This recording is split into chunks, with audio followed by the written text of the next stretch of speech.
The dollar, by the way, hitting its weakest level since the yen since around May. It comes as the Republican ticket Trump and Vance have both called for a weaker dollar. And we're seeing the opposite reaction in gold, flip side of weaker dollar, although it's down as well. Been on a strong run to just under $25 an ounce, giving up some of that today. Here to discuss, Jens Nordvig is CEO of Exante Data, and Ryan McIntyre is Sprott Inc.'s managing partner.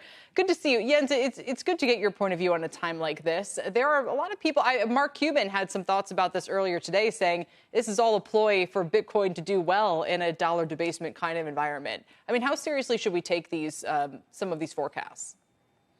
So I think when you have very, very violent moves in the market, it's often because somebody has been wrong-footed, right? So I think when people think back to the first Trump administration, we had initially in 2016 a very strong dollar. And a lot of people have been looking to do the same kind of trades, right? And now what has been happening in the last few weeks, right, is that, as we heard earlier, like the CPI came in low. That's starting to put some pressure on the dollar. The Japanese are starting to intervene, as we heard, right? That's starting to generate a bit of a turn in dollar yen. And then on the day today, we've had a pretty severe risk aversion that has been very specific to the U.S. equity market that is also causing some unwinding of positions.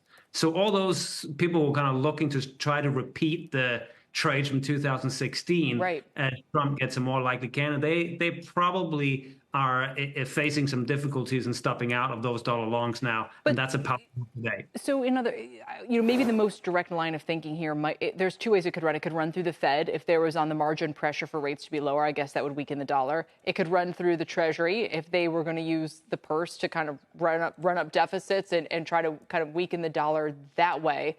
I mean, do you see dollar going below 100 significantly so? I mean, is that possible? What would the conditions have to look like for that to happen?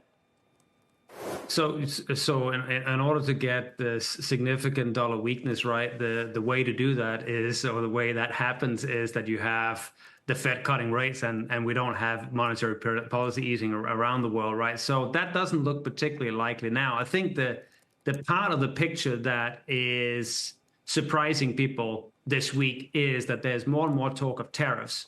And when Trump implemented tariffs in 2018, we had dollar strength, especially versus China, right? So people are surprised that we're going in a different direction now.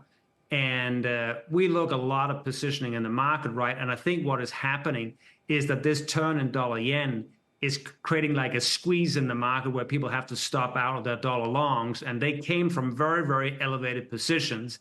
And that's part of what's going on tactically. I think if you look at it longer term, and we do have increased tariffs, especially on China, it's pretty unlikely that the Chinese currency is going to rally significantly, right? So we have tactical moves, we have structural moves, and sometimes those can deviate from each other. So, Ryan, what do you think is the protectionism trade in commodities if tariffs are higher in the future in Europe and you know, Europe and Taiwan are less certain of U.S. allyship and protection?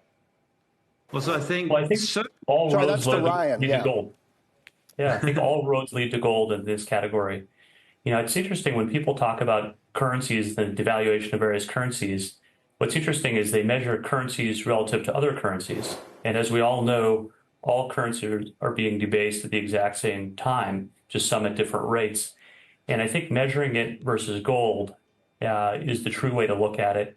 And I think gold is one of the things that is the antidote to a lot of the things that people are worried about, whether it's protectionism, whether it's inflation, whether it's increasing global tensions. I think gold is the one thing that's been unloved as well. And so that also helps in its favor.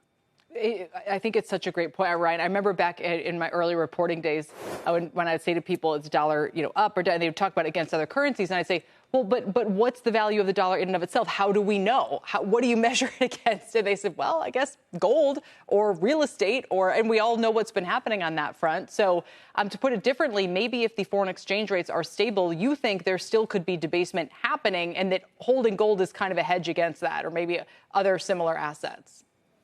Exactly. I mean, gold has historically been a great store of value over time in terms of protecting purchasing power. And I think today people want that more than ever, whether that's individuals just wanting to protect their own wealth or even central banks and countries who who have been buying huge amounts of gold over the past 3 years. You've seen, the BRICS countries in particular ramp up their purchases significantly to the point where they're buying about half the central bank purchase gold now.